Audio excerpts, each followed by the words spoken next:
Телеурок. Здравствуйте, ребята! Я очень рада видеть вас на уроке русского языка. Я думаю, что у вас очень хорошее настроение, и наш урок пройдет на ура. Сегодня у нас очень интересная тема.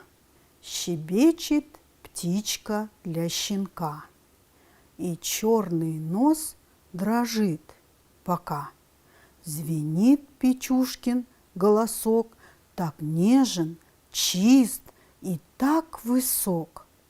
Щенок в восторге. Для него звучит такое волшебство. О, никогда не сможет он нарушить песней этой звон. И птичка рада, повстречала она любителя вокала. Ребята, о ком это веселое стихотворение? Правильно, о птичке и щенке. Какие шипящие, мягкие согласные вы слышали в этих словах? Правильно, звук «щ» и звук «ч».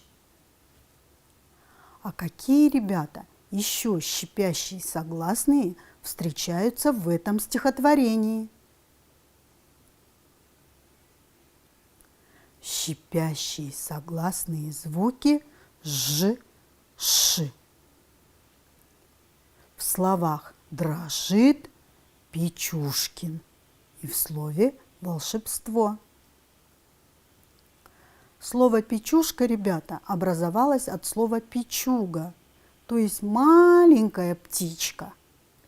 Или печушка, печуга, птичка.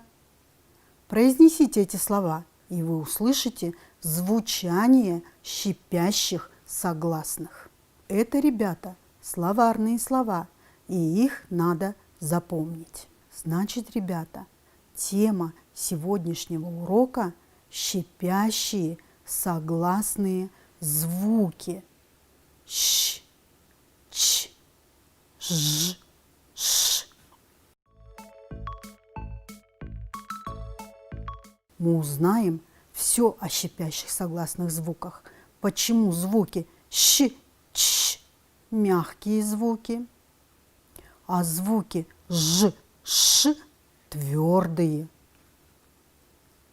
Научимся правильно произносить шипящие согласные и различать их в словах. Согласные звуки, ребята, при произношении которых слышится шум и шипение, называются шипящими.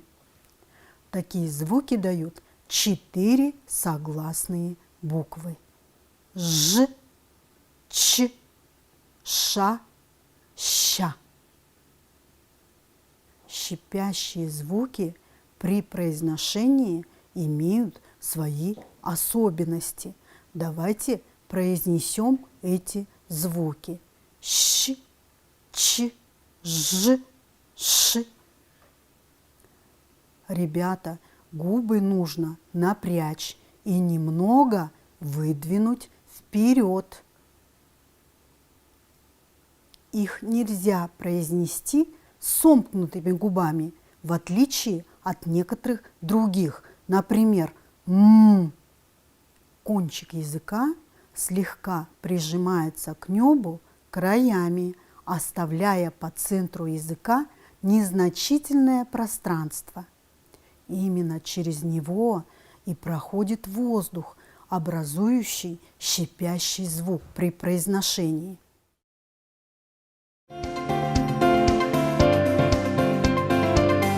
Телеурок. Изначально, ребята, шипящие согласные были в древнерусском языке мягкими. Во многих литературных памятниках буквы, которые их обозначали, произносились с последующим гласным или мягким знаком. Например, такое слово, как «мужь». Однако со временем звук «ш» и звук «ж» отвердели, однако звук «ч» все равно оставался мягким. Отвердение звука «ш» состоялось примерно в XIV веке. Но все-таки, ребята, в русском языке есть мягкий звук «ж». Он очень редко используется, но все-таки есть в некоторых знакомых словах. В таких словах, как дождь, дрожжи и вожжи.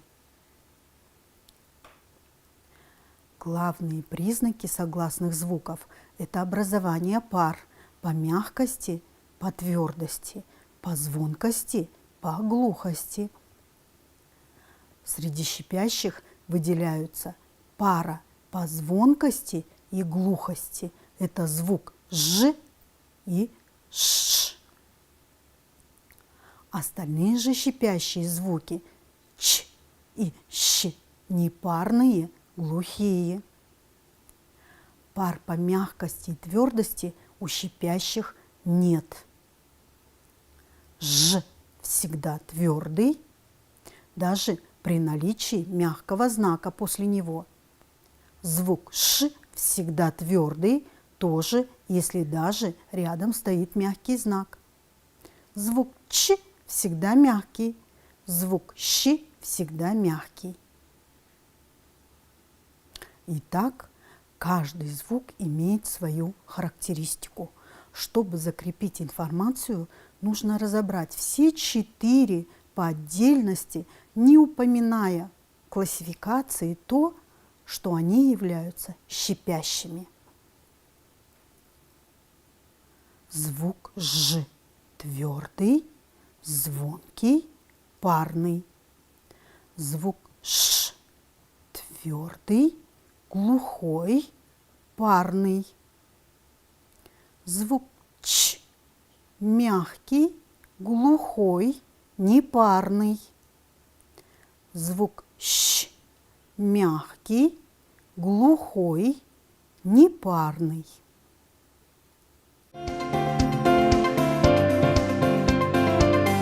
Телеурок. Так, что мы узнали, ребята, сегодня на уроке? Шипящих звуков в русском языке всего 4. Это звук «ш», звук «ж», звук «ч» и звук «щ». Их так назвали из-за особенной манеры произношения.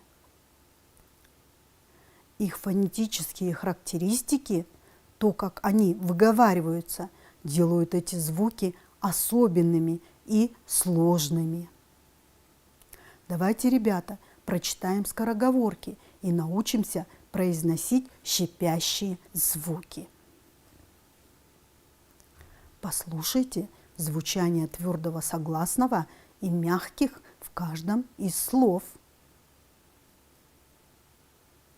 Лежит ежик у елки, у ежа иголки. 6 мышат в шалаше шуршат. Волки рыщут, пищу ищут. Молодцы, ребята! А теперь давайте отдохнем. Все встанем и представим себя воздушным шариком.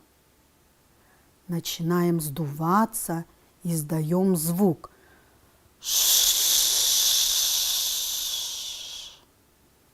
А теперь, ребята, мы будем с вами жуками. Пожужжали. Какие звуки мы произносили? Твердые или мягкие? Конечно, твердые и шипящие.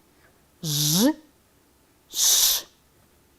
Наш урок, ребята, заканчивается, но мы с вами должны ответить на вопросы.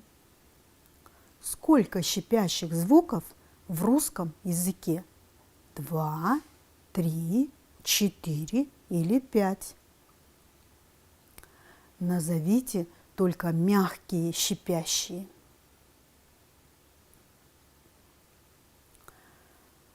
Назовите только твердые шипящие звуки.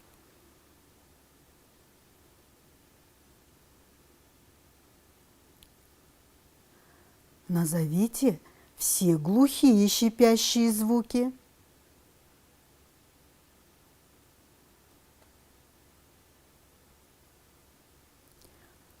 А теперь назовите все звонкие шипящие.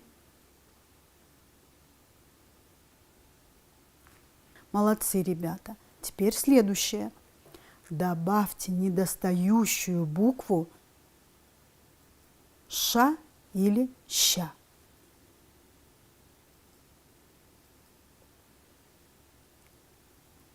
Правильно, ребята. Шапка, шутка, шум, щавель, щетка, плащ. А теперь, ребята, составьте предложение и подчеркните сочетание ча-ща. Но для этого посмотрите на слова для справок.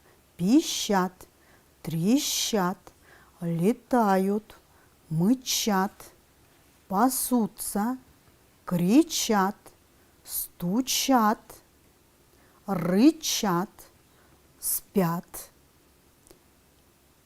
Коровы мычат, сороки трещат, мыши пищат, медведи рычат, петухи кричат, а дятлы стучат.